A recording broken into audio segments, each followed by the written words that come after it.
Welcome back to State of the FBS for this week. It was another good week of college football as usual this season. Some good play on the field, some great upsets. One that actually happened in the middle of the recording of last week's show. I don't know if you guys saw the graphic for that or not that I put in there, but if you did, you already know what I'm talking about there. We'll get into that later though. But starting off with the Week 9 recap, let's just talk about what happened in the top 25 this past week. And number 1 Oregon took on number 20 Illinois. That game was not close. Oregon coming out on top 38-9. Dylan Gabriel really starting to etch himself into this Heisman conversation, I think. Ashton Jeanty, Cam Ward, Travis Hunter are still the top 3. That 4th spot, I kind of rotate back and forth on who I feel like should be in there. There have been a few different people this season, but right now I think Dylan Gabriel has warranted his way into that discussion for sure. Then Ohio State, number 4, took on Nebraska. That was a very close game. They need a lot of help from Carnell Tate and Jackson Smith in Jigba in that game. And Nebraska played well. Dylan Raiola, maybe not so much, but the Nebraska defense came to play in that one for sure. Really slowed down Will Howard. I know he threw 3 touchdowns, but only 221 yards for this Ohio State offense is not a ton, and they really shut down the Ohio State rushing game. Probably the worst it's looked all season, and if you're going into Penn State, you're going to need to get that back on the right track if you are the Buckeyes. Speaking of Penn State, the Nittany Lions traveled up to Wisconsin to take on the Badgers. They won that game 28-13, but Drew Aller did get injured in that game. Huge implications for Penn State going forward. Bo Pribula came into that game and filled in, but I don't know how much he's going to give you the rest of the season. You would love to have Drew Aller back. Right now, from what I've seen, it's listed as a game-time decision against Ohio State this weekend, so we'll have to see if he plays or not. Number 6, Miami hosted Florida State. That was a murder. Florida State is awful. Miami, one of the better teams in the country this year, and the game played out as you'd expect. Even a Philly special touchdown for the Hurricanes. Number 8, LSU traveled down to College Station to take on number 14, Texas A&M. If you guys have been watching the show, you know how I feel about Texas A&M. You know I've really liked this team over the last few weeks, ever since their opening loss to Notre Dame. They've gotten better and better, and even though they did struggle at the beginning, Connor Wegman maybe not playing so hot, Marcel Reed, as soon as he went into the game, the Texas A&M offense just caught fire. The LSU defense really could not keep up, and A&M came out on top 38-23 in that one. Great game from the Aggies. Another big game coming into the week was Alabama versus Missouri. Number 15 Alabama, number 21 Missouri, and Missouri, obviously, without Brady Cook in that one, or they had him for a little bit, but then he got subbed out. Drew Pine threw 3 picks. This Alabama offense looks kind of back in sequence, back in rhythm, more like what you would expect from them. The Missouri defense just played awfully, and the Missouri offense was even worse. Drew Pine threw 3 interceptions.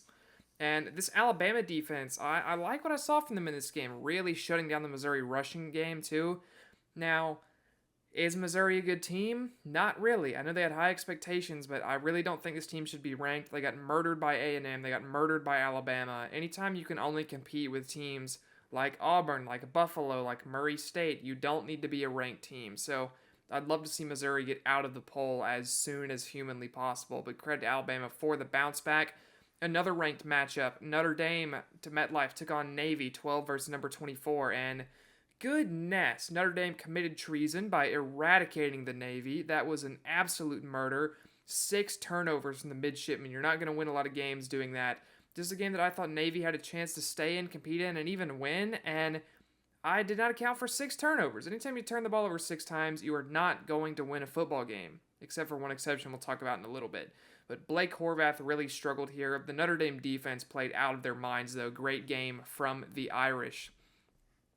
Number 13, Indiana hosted College Game Day. They took down Washington 31-7. Great play from the backup for Indiana, and that one in the absence of Curtis Rourke. Way to fill in there.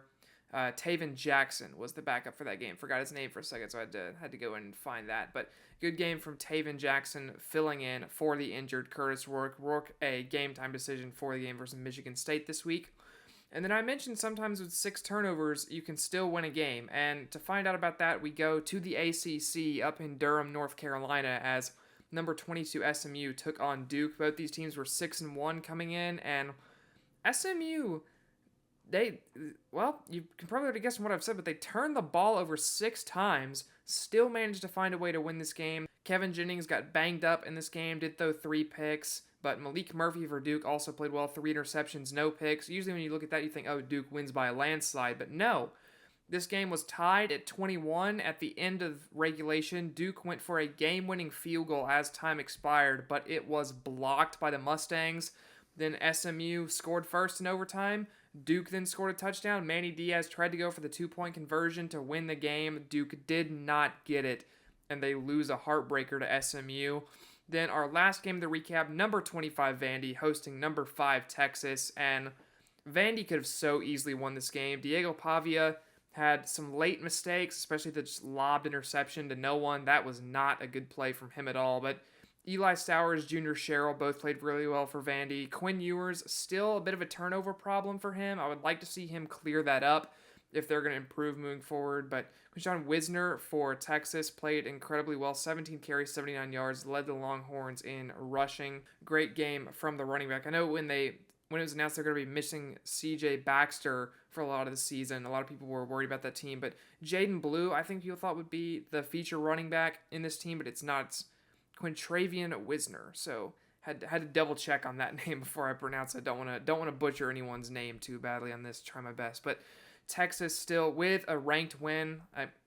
Vandy obviously not ranked anymore, but ranked at the time of the win. And I wouldn't hate Vandy being ranked. If Missouri can be ranked, Vandy should definitely still be ranked. But that's kind of your quick Week 9 recap. Gonna move it right along this week and go ahead and get into the conference breakdowns, starting as always with the SEC. SEC breakdown time. Let's get right into it. And starting off with the big game of the week, number 8 LSU was at number 14 Texas A&M. Already kind of talked about that a little bit, but Marcel Reed was really the difference maker in this one. LSU could not figure out how to defend him, whether it be through the air or on the ground. They really struggled defending Reed. And then Garrett Nussmeier played a solid first half. Garrett Nussmeier with the 2 picks right to BJ Mays, and then 3 overall in the second half. Never what you want to do there. But after that game, Texas A&M moves to the top of the conference at 5-0. Still the only undefeated team in the SEC left now. Georgia sits at 4-1. They're the only 4-1 team. Tennessee, Texas, and LSU all at 3-1. Obviously, Texas with the loss to Georgia. Tennessee has the loss to Arkansas in Fayetteville, and then LSU's loss at Texas A&M. So those 3 are all going to need some help, in my opinion, at this point. Obviously, if Georgia wins out, they're in. If Texas A&M wins out, they're in.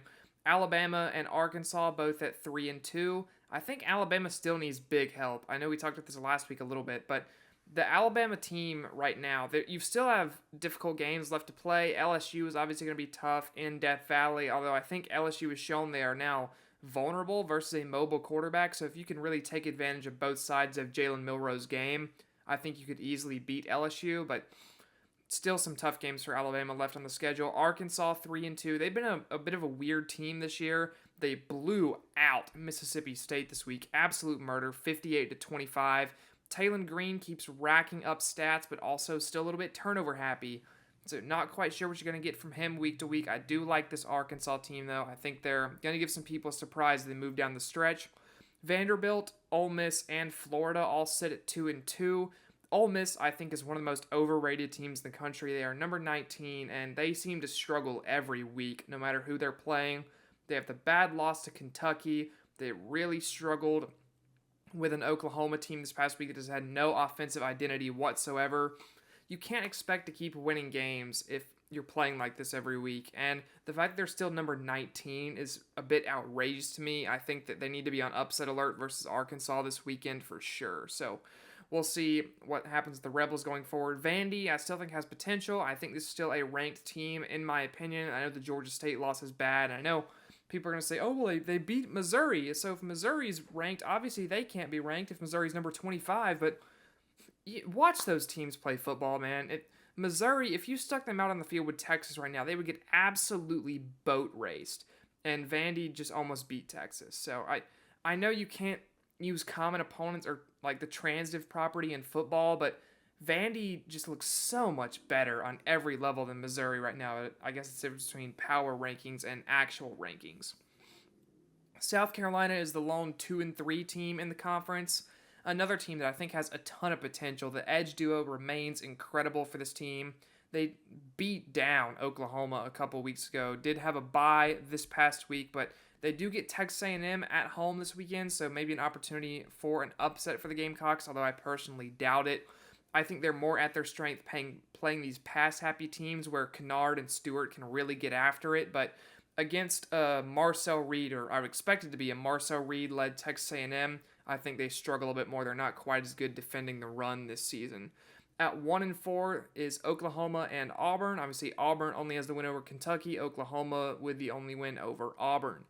And Auburn this past weekend did get that win over Kentucky behind Jarquez Hunter's absolutely career day.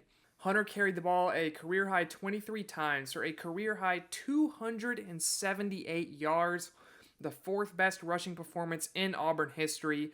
The all-SEC running back was doing his thing this weekend, absolutely ran through the Wildcats, and if you're playing Kentucky now, it seems like the recipe is just run it right through their face. Jaden Ball for Florida had the 5-touchdown game, Jarquez with 278 on the ground, and Kentucky this week is at Tennessee, and so I would expect Dylan Sampson to have a massive day in that one, in Tennessee to win that fairly easily.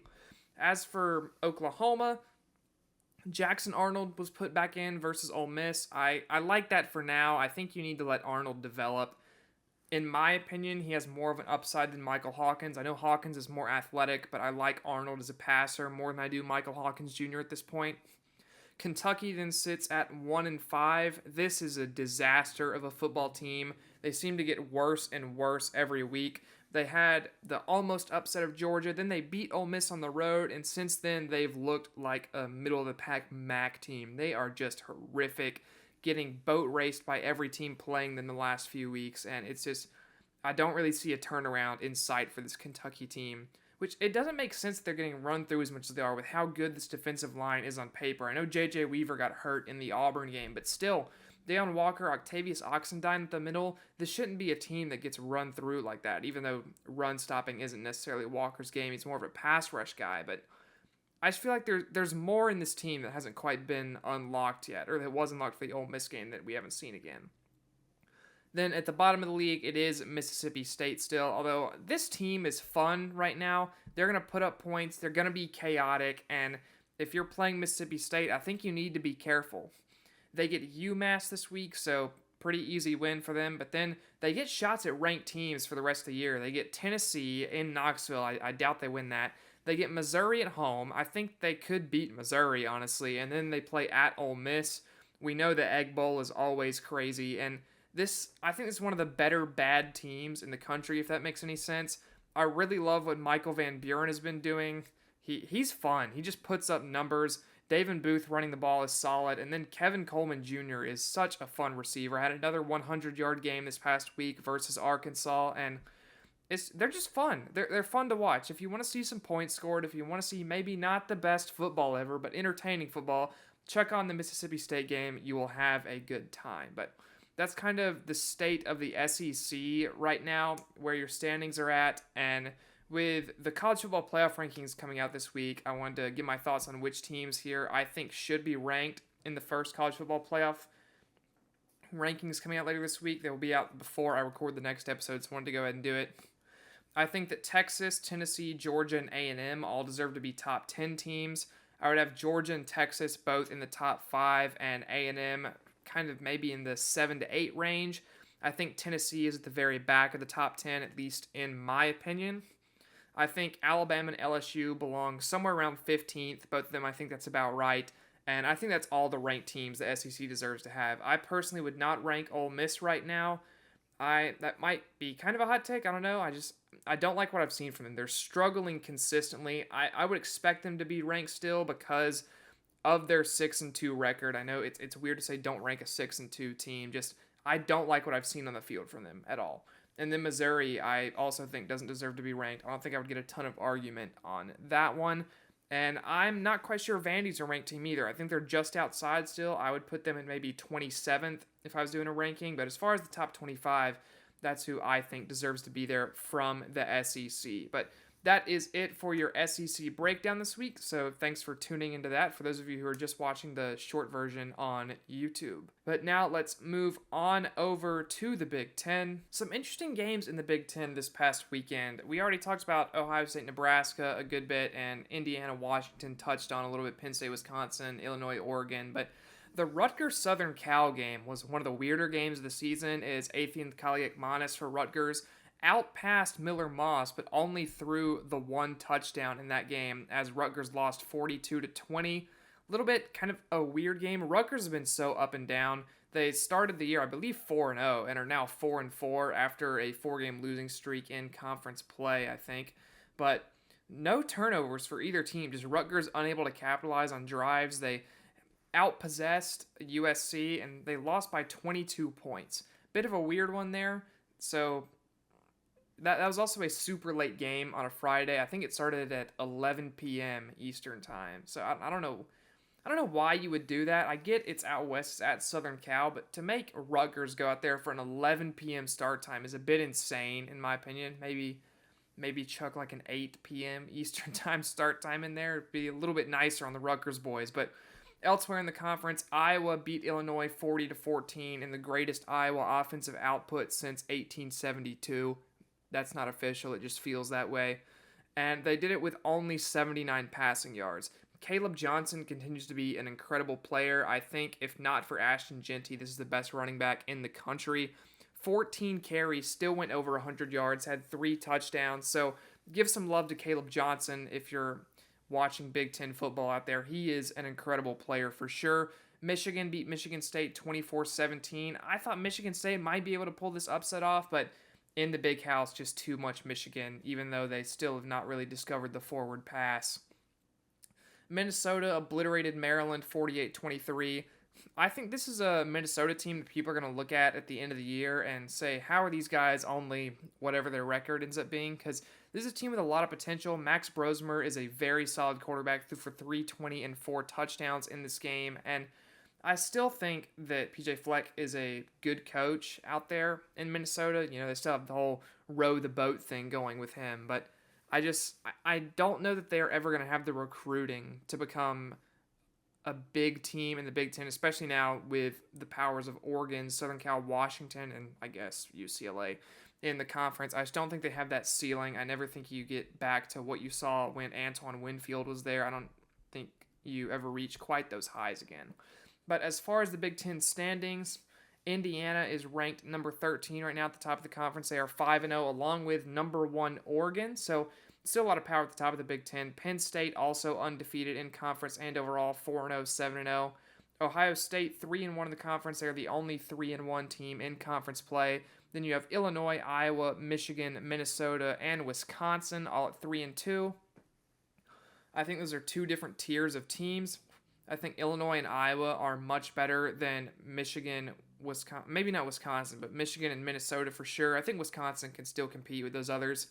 Then at 2 and 3 are Nebraska, Michigan State, and Washington. I think these are similar caliber teams. I would rank Nebraska as the highest, then probably Michigan State and Washington. Michigan State gets better and better every week. I am liking the development of Aiden Childs that I've seen so far this season, although if any of y'all have played College Football 25, the video game, you will know that once the season hits, he will be in the portal for sure. I don't know what deal breaker they gave him, but I feel like he is always in the portal every time I go through a season there. Southern Cal's the only 2 and 4 team in conference play. They're such a weird team. Touched on this before, where the offense is solid, the defense is solid, and they can't win games. Very weird problem. Then at 4 and 1 in the conference are Northwestern, UCLA, Maryland, and Rutgers. All teams are really struggling this season, especially UCLA. Then at the bottom, it is still the Purdue basement out there in Purdue, Indiana, as they sit at 1 and 6 on the year and 0 and 4 in conference play. Upcoming games this week in the Big Ten, you have number 1 Oregon taking on Michigan. I expect Oregon to win that fairly easily. Ohio State, Penn State we'll talk about later in the picks segment. Minnesota goes to Illinois this week. I think this is a sneaky upset game. Minnesota might could pull this off. I think that'll be a very exciting game. Northwestern at Purdue. Yikes. That's one of the games of all time. Indiana at Michigan State. Curtis Rourke is a game-time decision for this game. I would still expect Indiana to win regardless. Kurt Signetti has those guys playing incredible ball up in Bloomington. We'll see if they can keep it going in East Lansing. UCLA, I think, gets murdered at Nebraska. UCLA's been horrible all year long. If you're Nebraska, you'd like to see Dylan Raiola go up on the touchdowns, down on the picks a bit more. Only 9-7 for that ratio right now. Not really what you want to see. Wisconsin at Iowa. This is good old-fashioned Big Ten football right here.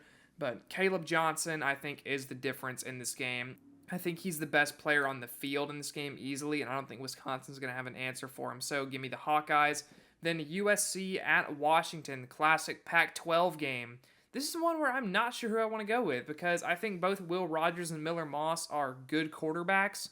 These are middle-of-the-road defenses, and I think this is going to have a Pac-12 feel, not just because these are two Pac-12 teams. I think it's going to be one of those type of games. I think Washington has a very underrated home environment, so because of that, give me the Huskies. I think they move to 5-4, get back over 500. But as far as which Big Ten teams I think should be in the college football playoff rankings when they come out, Oregon, Penn State, Ohio State, Indiana, no-brainers. They're all in there easily. 3 of those are undefeated teams. The other's a one-loss Ohio State with the only loss to Oregon. I love all those teams. Illinois, I don't quite think is ranked in my mind. I just don't think they're quite good enough. I could maybe hear an argument for them or Iowa, but I just don't think so. And the rest of the Big Ten just is not good enough to be ranked. But that is the Big Ten breakdown for this week. Thank you guys for tuning into it. Now over into the ACC breakdown. It's a fun one this week. There were a lot of fun results. Pittsburgh moved to 7-0 after murdering Syracuse 41-13. Kyle McCord, disaster class. 5 interceptions, 3 pick sixes. Not what you want to be doing out there. Big blow for Pitt, though, as Eli Holstein was injured in the fourth quarter and is now a game-time decision for their game this weekend. And that's going to be an interesting one. Them versus SMU, 2 banged-up quarterbacks. Going to be a very weird one. On Friday, Louisville took down Boston College. Boston College had a huge lead in this one and decided, we don't feel like it, and gave it to Louisville instead. Interesting decision there from the Eagles. Tyler Shuck played okay. Isaac Brown, though, was the catalyst for Louisville in this one. Had 85 yards, 2 touchdowns, was the best player on the field in this game, and has been a very solid player. If you want to be a good running back, be named Isaac and go to Louisville. They have Isaac Garindo now doing bits for the 49ers out there, and Isaac Brown playing solid football still in the Ville. Then on Saturday, we already touched on Florida State, Miami, although I think there's always time to make fun of Florida State, in my opinion, after all their fans last year. We should have been in the playoff, and now they're 1-7. I know they lost most of that roster as well, but still. They started the season ranked 10th, which I think we all knew was too high. I would like to say, I hope all of us knew that was too high after seeing all the production they lost, but they moved to 1-7. They 36-14 lost to Miami. We talked about SMU Duke a good bit already as well. Now, Georgia Tech traveled to Virginia Tech. This is a game I had marked as a potential trap game for the Hokies, but they were able to come out on top. I'm going to be completely honest, I forgot that Haynes King was injured for the Yellow Jackets. I think if I would have remembered that, I would not have called that a trap game, but Virginia Tech came out on top 21-6. Kyron Drone still playing solid football for the Hokies. And then in the weird game of the week, North Carolina obliterated Virginia. This is a Virginia team that came in at 4-3, had just lost to Clemson, but still I thought was a solid team. And North Carolina just decided, we have Amarian Hampton, and he's better than everyone on your team. And they were correct. He ran for 105, had 2 touchdowns. Jacoby Criswell also played solid football, almost 300 passing yards, 2 touchdowns of his own. Great game for the Tar Heels on the road. Great win for them. Then Wake Forest at Stanford in the send these teams to the FCS Bowl. Wake Forest came out on top 27-24. Hank Bachmeier played football in this one, did play football for once, almost 250 yards, 3 touchdowns. Then Oregon State at Cal. Cal played ought to go all the way through this one, despite not having him for the game, or for much of the game. And Cal won this one 44-7. Great game for Fernando Mendoza, 364 and 2 touchdowns through the air. Upcoming games in the ACC this week. The best one is 6-2 Duke at 8-0 number 5 Miami. This should be a fun one. Malik Murphy, I would expect to have a great day versus this Miami defense that has struggled for a lot of the season against teams not named Florida State. Stanford is at NC State, and while we talk about NC State, big condolences to Grayson McCall, who is going to have to retire from football after another concussion. Never want to see that happen to a guy, and just horrible news out of Raleigh this past weekend for that. You hate to see that. Virginia Tech travels up to Syracuse. I think Syracuse is viewing this as a bounce back opportunity, though do not underestimate Virginia Tech and Kyron Droll. This is a very solid football team. I would expect this to be a very close game, and I'm going to take Virginia Tech to get the upset on the road. I like the Hokies in this one. North Carolina at Florida State. If Florida State holds Amari and Hampton under 100 rushing yards, I'll be amazed.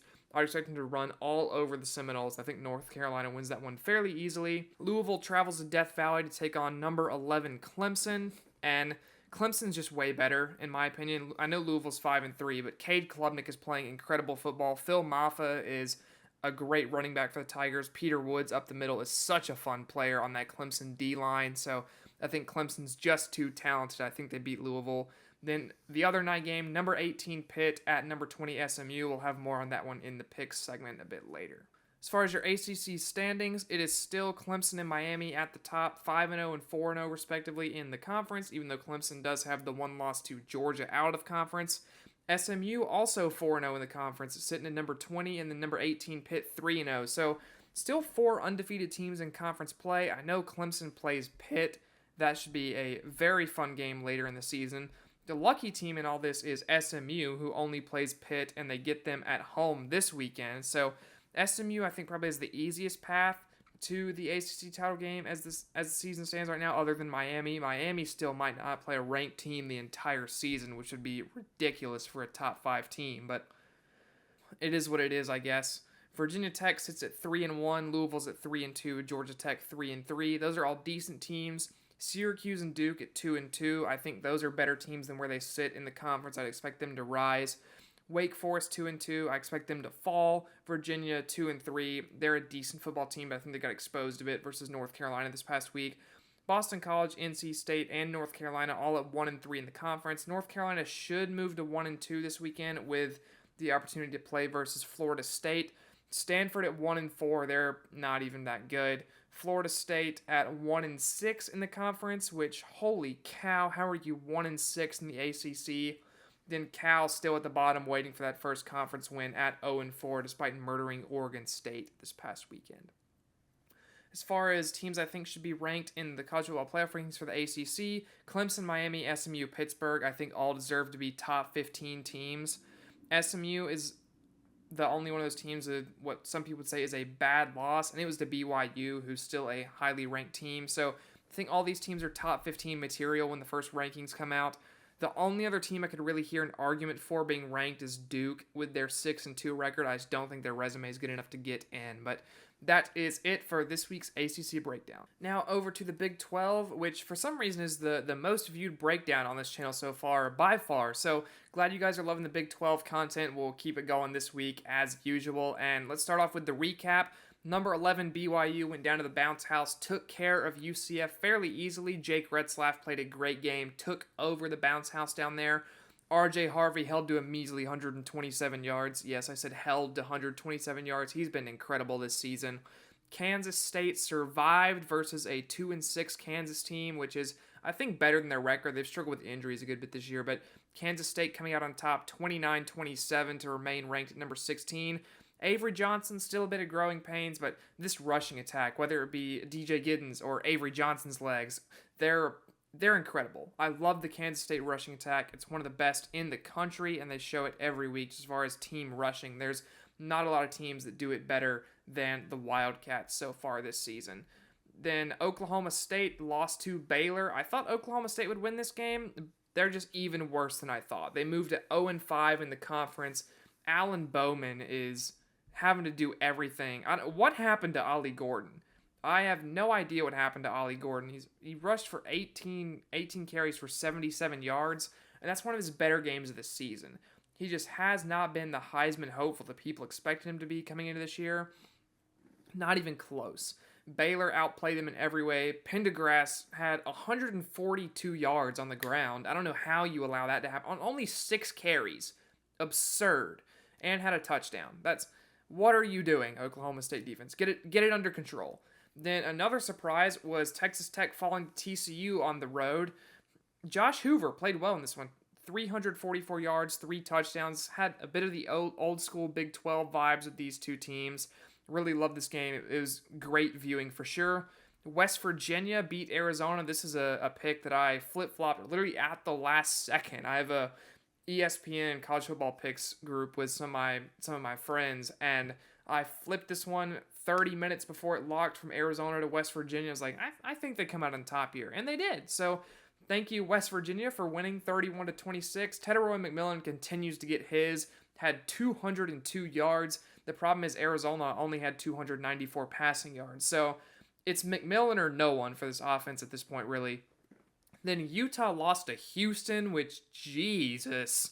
If you're losing to Houston, you are a bad team. It's that simple. And in the battle of interlocking red logo teams, the Cougars were better. They just were flat out better, and Utah without Cam Rising is a complete disaster this season. They fall to 4-4 on the year after being a highly ranked team. Then my Big 12 game of the week, Colorado hosting Cincinnati. The Buffaloes came out on top there. Shedeur Sanders playing good football. Obviously, Travis Hunter playing great football as always, playing almost every down. I still have no idea how he does it. If I tried to do that, I would die of cardiac arrest in the second quarter. But a 34-23 win for the Buffaloes. Absolutely incredible game from them as they moved to 6-2 on the season.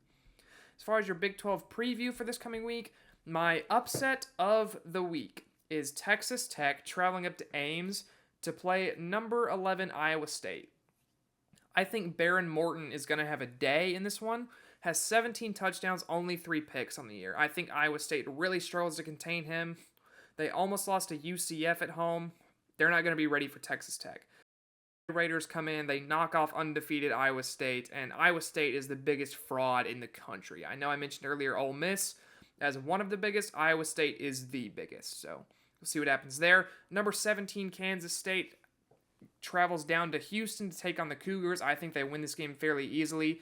Houston has struggled to defend the run a bit this year. Kansas State, I would expect to take full advantage of that for sure. Arizona travels down to UCF, and this is a weird game because UCF struggles to defend the pass, and Arizona has Teteroy McMillan. So you go, oh, Arizona's winning. But Arizona has not been able to defend the run, and UCF has RJ Harvey. So you'd say, oh, RJ Harvey's going off. UCF's winning. I think this is a very high-scoring game. I would expect both defenses to really struggle, but I think RJ Harvey, despite not being a better player than Teteroy McMillan, I think opens his team's offense up more than McMillan does for Arizona. When McMillan's hot, it's him and no one else still for Arizona. When RJ Harvey gets going, the rest of the UCF offense can open up around him. I would expect that to happen. I think UCF takes this one home, gets the win. And then Arizona State at Oklahoma State. I don't think Oklahoma State's going to have an answer for Cam Scatterbo. I think he runs all over them, and I think Arizona State moves to 6-2 in their bid to become a ranked team for the first time this season. Then finally, TCU at Baylor. This is a weird one. I think Josh Hoover is a good enough quarterback to bring home the win for TCU, though. Throws a lot of touchdowns, also throws a lot of picks. I think he keeps it under control this week, though. I think the Horned Frogs knock off the Bears. As for your Big 12 standings, it is still BYU at the top at 5-0. Number 9 Cougars stay up there. Iowa State at 4-0 are right behind them. Kansas State, Colorado both at 4-1, both ranked. I think they both deserve to be. TCU, Texas Tech, and Cincinnati, and West Virginia all at 3-2. I think Texas Tech is the best team of those four, just as far as power rankings go. I think if you're going pure rankings, it would have to be TCU at the top. Either of them or Cincinnati, virtue of TCU's win over Texas Tech this past weekend. And then West Virginia is a bit of a weird team. Arizona only 2-2 in the conference, so they haven't had the chance for that third win, but they are 5-2 overall. I like this team a lot. I think they'll probably finish in the top 5 of this conference. They have great upside. Baylor at 2-3 as well as Houston. These are two teams that, even though they're in the bottom half, are further up the standings than I thought they would be at this time this year. They've both shown some flashes, and I've been fairly impressed by them. Arizona, Utah, UCF, and Kansas all at 1-4. And from Arizona down, we could just call this the underachiever basement because Arizona was supposed to be one of the top teams in this conference. Utah was supposed to be the top team in this conference, according to a lot of people. They sit at 1-4. Kansas was labeled as a potential contender. They sit at 1-4. And then in the bottom is Oklahoma State at 0-5, and they were probably the consensus pick. So other than UCF, I think every other team in this bottom 5 of the conference is a team that some people pick to win it. Big 12 looking very upside down this season, and it's just the fun of college football, man. You look at these teams, and if you would have said that, oh, BYU and Iowa State are going to be running the conference this year, and Colorado and Arizona State are going to be right behind them, I think a lot of people would have looked at you like you were crazy. The only thing that is really tracking so far is Kansas State being up there. As far as the playoff rankings, I would expect BYU, Iowa State, Kansas State, and Colorado to all stay ranked, and I think that's completely deserved. I would love to see Arizona State ranked. I think they have a great case for it, and I think, especially with the win this weekend, the Sun Devils could find their way into the top 25. I think they really deserve to be. But that is it for this week's Big 12 breakdown and the Power 4 breakdowns as well. Now over in the American Athletic Conference as we start the group of 5, and let's start with the elephant in the room in the American, and that is that Navy got shellacked. We talked about this in the weekly recap, but still I think it deserves mentioning again. Navy was completely unprepared. They turned the ball over 6 times, undisciplined football, and just, you can't excuse it. It is what it is. You're not going to be ranked anymore probably the rest of the way unless you win out, and I doubt that with Army on the schedule. Memphis took care of Charlotte this weekend, 33-28. Seth Hennigan, maybe not his best game, but Mario Anderson Jr. showed out, 141 yards, 1 touchdown. The defense did struggle to contain a receiver for Charlotte with one of my favorite names in football. Shout out Omega Blake. That is not Omega spelled like the Greek letter, but O''Mega. It's one of the best names in college football. I love it. I think he's snubbed from the all-name team every year. Super fun name. Had 3 catches, 128 yards, and a touchdown. Not quite a Randy Moss stat line. I think you need 2 touchdowns to call it that, but still a great game from the Charlotte receiver, and almost was enough to overcome Memphis. Still lost by 5, though. And in my American game of the week, Tulane took out North Texas 45-37. North Texas had a shot. They got off to such a bad start, going down as much as they did, as early as they did, and even though Chandler Morris threw for 449 and 3 touchdowns, the defense just said, I'm not going to play the first quarter, and you cannot afford to do that versus a team as good as Tulane is. They moved to 6-2, 4-0 in the conference. East Carolina took out Temple 56-34. A lot of points in this one, and a lot of fun, too, in this. I think there were some great offensive players on the field in this one. Chase Sobel is one of the better receivers in the American, right up there with Omega Blake. Sobel had 4 catches for 117 yards and a touchdown in this one. This is a guy that I think is a little underrated. A lot of these group of 5 receivers you see, like, I know we've talked about it with the Mountain West all season with Nick Nash and Torrey Horton and those guys, but a lot of these conferences have great receivers that will be drafted and will get NFL roster spots. I'm not quite sure if Sobel is one of those guys at this point, but he's putting up crazy numbers every week, and I think he deserves some more respect. But good win for Eastern Carolina for sure. UConn took out Rice to move to 5-3. How about 5-3 UConn in football? That's fun. It's almost basketball season, UConn fans. You're almost there. But then the crazy game of the week in the American was UTSA taking on Tulsa in Oklahoma. And UTSA got out to a 35-7 lead. At halftime, they were up 35-7. And they lost. They were up 35-17 with 8 minutes left in the third quarter. And they lost. They lost 46-45 via 3 Tulsa touchdowns in the fourth quarter and 1 at the end of the third quarter. How? How do you blow that? UTSA found a way, but still, you don't want to be finding a way in that kind of way. Just an absolute disaster. Cooper Legis for Tulsa had a great game in this game. 333 and 5 touchdowns. No picks either for Tulsa. That's how you come back. That's a great performance there. And Tulsa did turn the ball over twice, but they were fumbles. They were earlier in the game. It's part of what caused UTSA to go up as much as they did. Owen McCown played solid as well. 434 yards, 4 touchdowns, no picks. This is a great quarterback duel. Some great QB play in this one. And then my favorite stat line of the game is Camden Benjamin for Tulsa. 7 for 125 and 3 touchdowns through the air as a receiver. Great game from Benjamin. I saw Kay Benjamin. I was like, is Kelvin Benjamin back? But no, it's Camden Benjamin. Still fun. Still fun.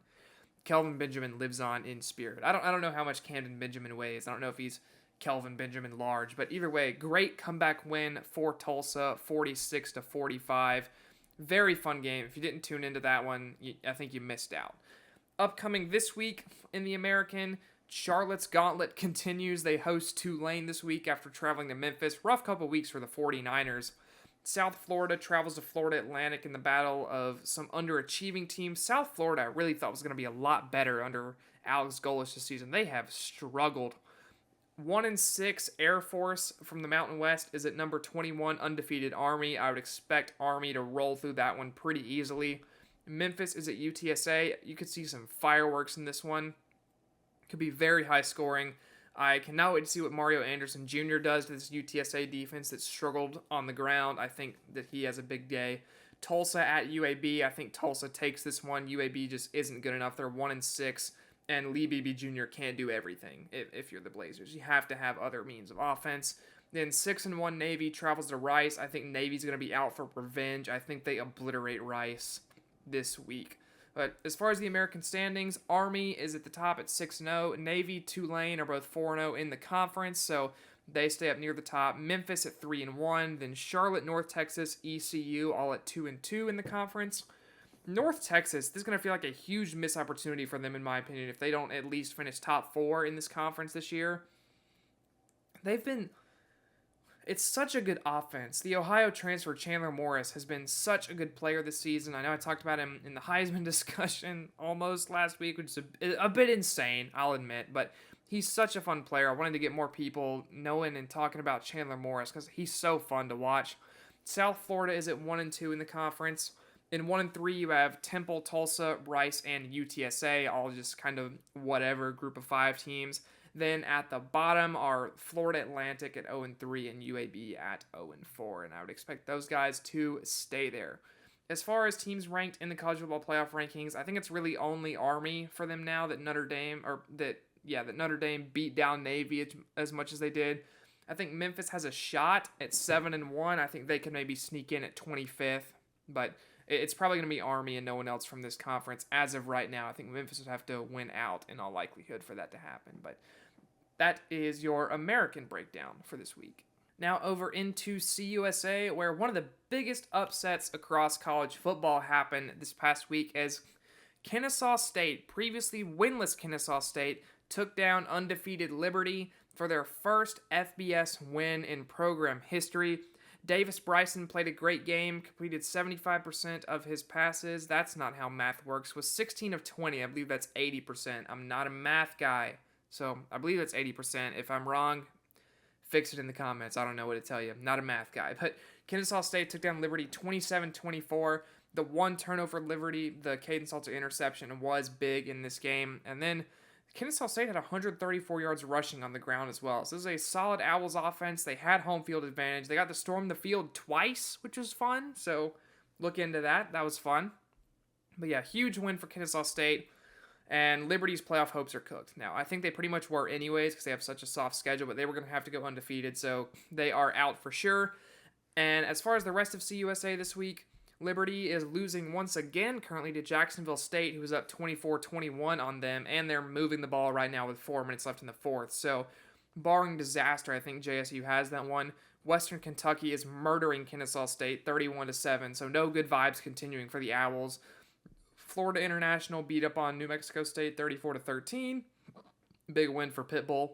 And then 7-1, Sam Houston State beat Louisiana Tech 9-3 in an exhilarating matchup to move to 7-2 on the year. They were previously 6-2.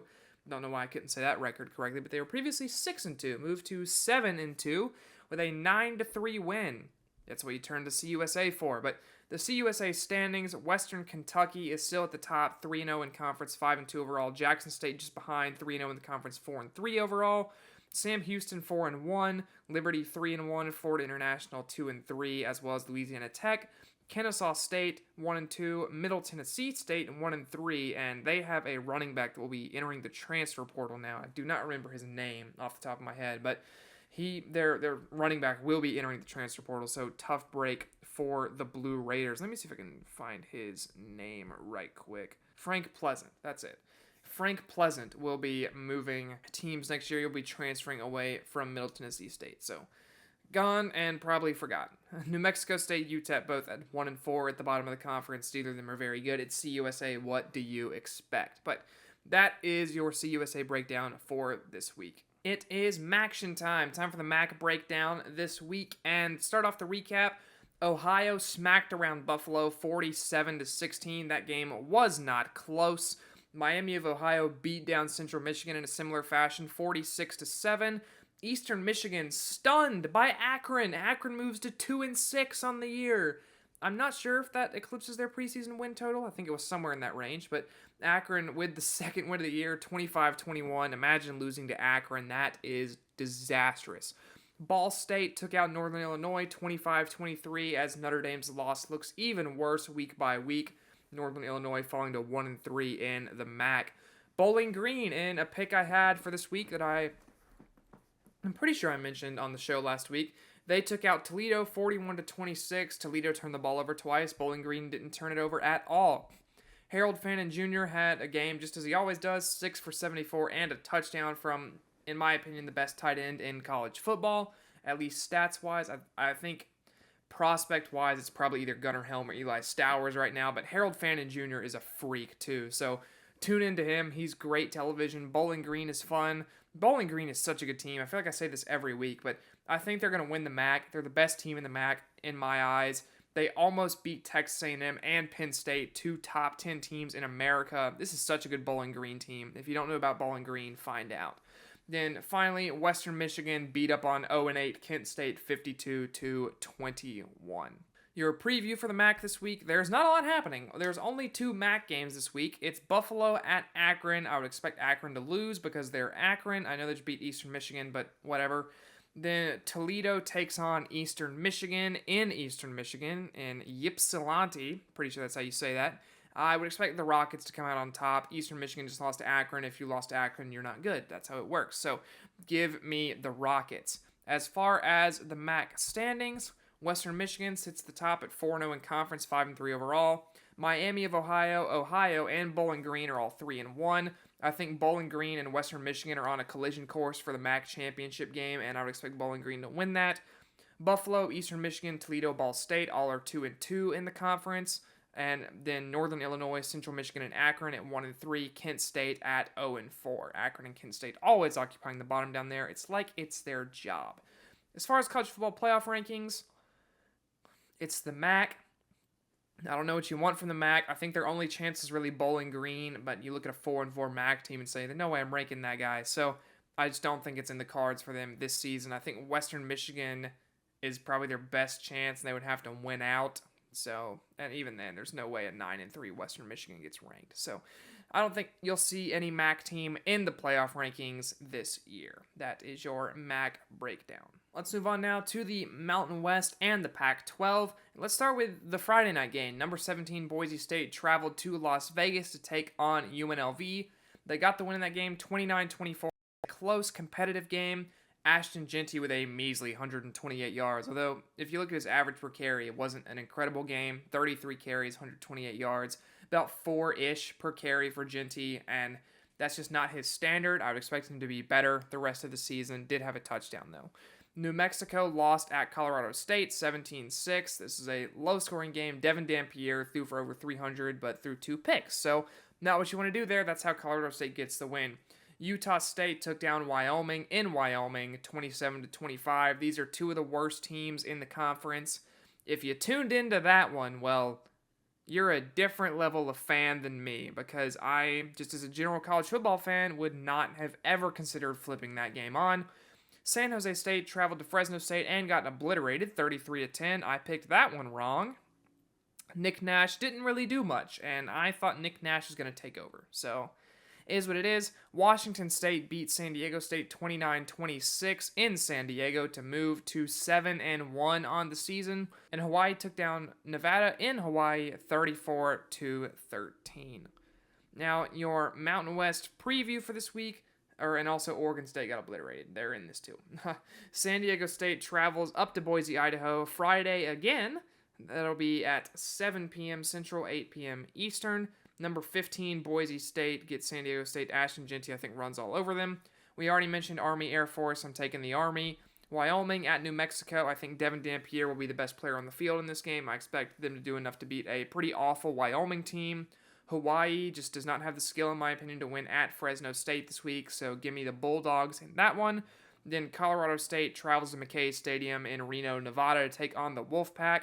I think Torrey Horton is the best player on the field in this game, and I think he plays accordingly, although he is injured as I remember that, so I don't think he does much, actually. Yeah, injured knee for Torrey Horton, so doubt he does much on the field this week. I forgot about that for a split second, but yeah, injury for him.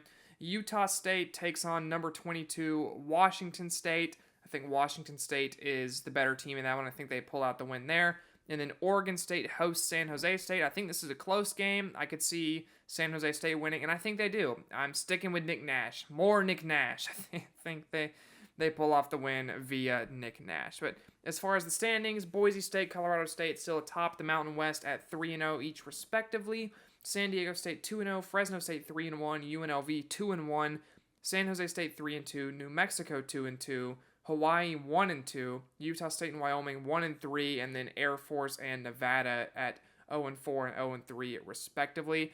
I still think this is Boise's conference to lose. I think they're the only team I would expect to be ranked at the end of the year from this conference, unless UNLV wins out, then beats Boise State in the conference championship game. As far as the Pac-12 or the Pac-2 or whatever we're calling it these days, Washington State is now ranked. I think that's fair. It's 7-1. Oregon State is not going to be ranked this year. They're just not good enough. So that's where those teams stand as far as rankings go, and that is it for your Mountain West / Pac-12 breakdown. It's Fun Belt time as we do the Sun Belt breakdown for this week. Georgia Southern got smacked around by Old Dominion, 47-19. I thought this would be a competitive game. Absolutely was not a competitive game, and Georgia Southern they obviously were not at the same level. Colton Joseph tore them apart, threw for 304 and 4 touchdowns, did the Old Dominion QB. App State hosted Georgia State, and Jesus Aguilar with a great performance for App State. 299 yards, 3 touchdowns for the Mountaineer quarterback. I don't know why I said Jesus Aguilar. That was a former MLB player. Joey Aguilar threw for almost 300, 299, 3 touchdowns. Solid performance for the Mountaineers, getting that 33-26 win.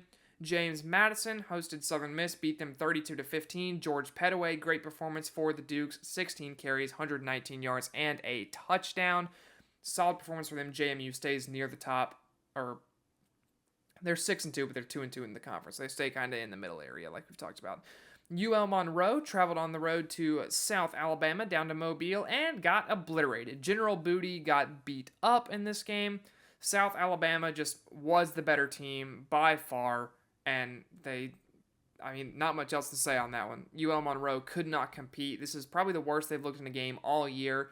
South Alabama, 3-1 in the Sun Belt now, building momentum as the year goes on. Speaking of 3-1 in the Sun Belt, Arkansas State beat Troy to move to 3-1 and won that game 34-31. Jaden Rayner played solid for Arkansas State in that game, threw for 349, but no touchdowns. Bit of a weird stat line there. Yeah, Arkansas State moves to 5-3 with that win. Solid performance from the Red Wolves. As far as your preview for the Sun Belt this week, Louisiana already beat Texas State on Tuesday. A bit of a weird one there, 23-17. Georgia State takes on UConn up in UConn. I think UConn wins that game. Georgia State apparently can only beat Vanderbilt. Bit of a weird thing there. On Saturday, Old Dominion takes on App State. I think this should be a fun game. I think Colton Joseph is the better quarterback, though, instead of Joey Aguilar. I would expect Old Dominion to come out on top in this one.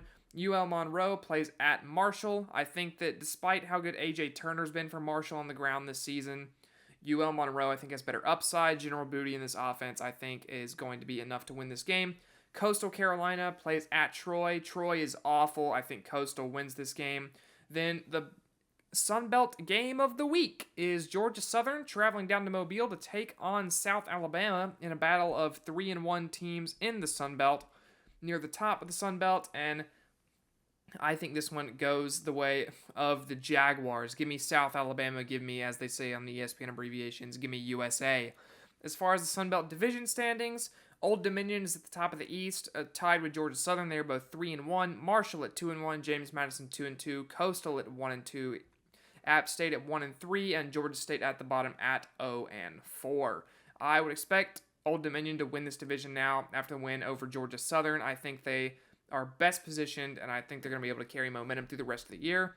The West is where it gets interesting. Louisiana is 7-1, 4-0 in the conference. Arkansas State 3-1 in the conference.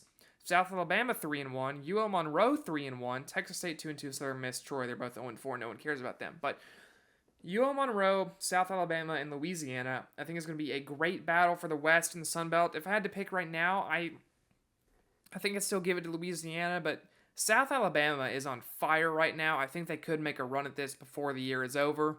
As far as CFP rankings, I think Louisiana has an outside shot of being ranked maybe in like 25th, like we talked about with Memphis, as they sit at 7-1 right now. But I still think that you're not going to see a Sun Belt team ranked. I think by the end of the year, both Louisiana and UL Monroe have a chance if they can win out the rest of the way. I think they could be ranked by the end of the year, I don't even know if UL Monroe has been ranked before. So if they have, that would be a cool achievement. I know they haven't been ranked in a playoff poll before, so that would be very cool for them if they can achieve that. But that is it for your Sun Belt breakdown. And as far as FBS independence, we'll talk about Notre Dame right quick because I guess people want to talk about Notre Dame.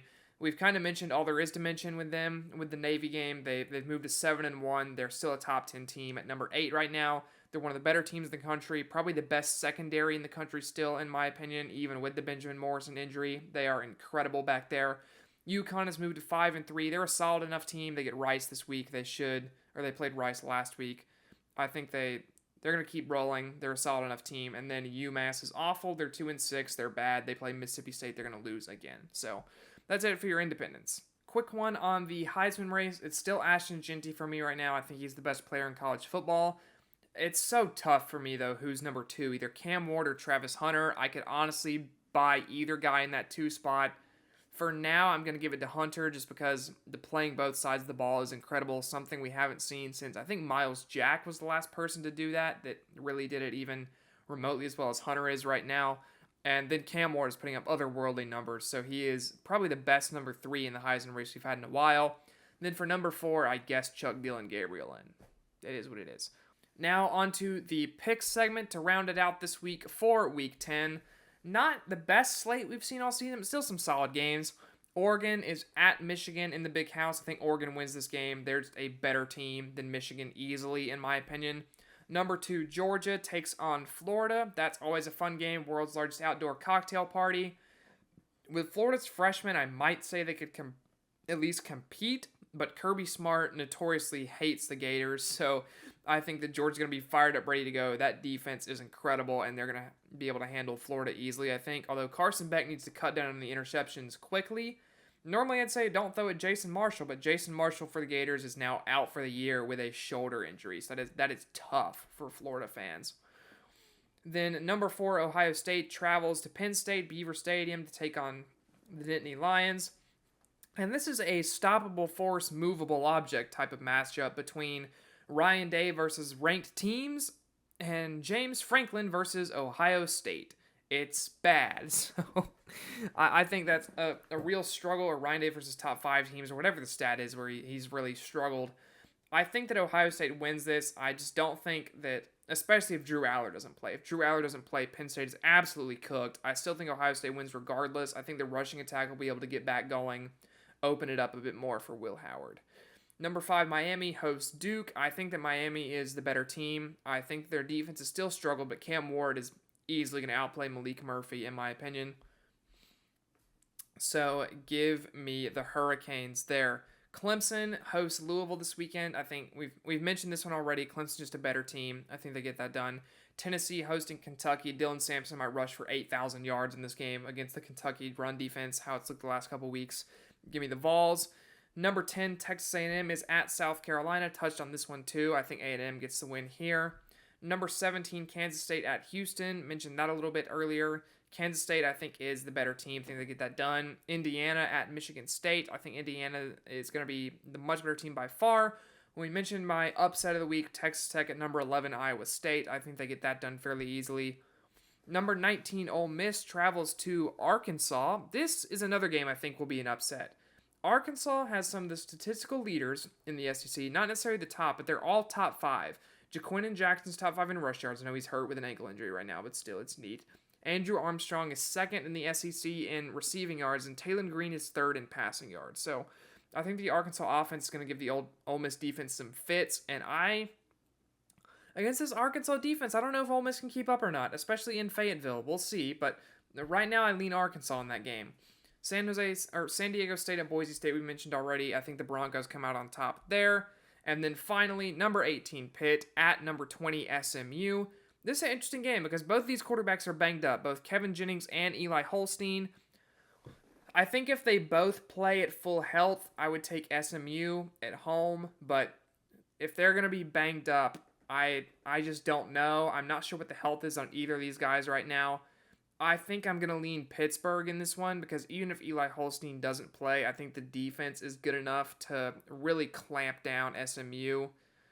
I like this Pittsburgh team. I know they're 7-0 right now. SMU obviously 7-1, but this is going to be such a good game. I feel like it's a flip a coin for me, honestly, and right now that coin is landing on Pittsburgh. That is it for your picks segment for this week, and that is it for State of the FBS. Not going to give my playoff bracket for this week because I feel like it wouldn't have changed much from the previous week, and I don't want to be repeating things to you guys. So if you want to see what my playoff bracket might look like, if you want to go check out last week's episode, it's basically the same at this point. But thank you guys for tuning in. Really appreciate it as always. If you're interested in just one conference, you're like, why am I seeing a 45 or whatever minute video?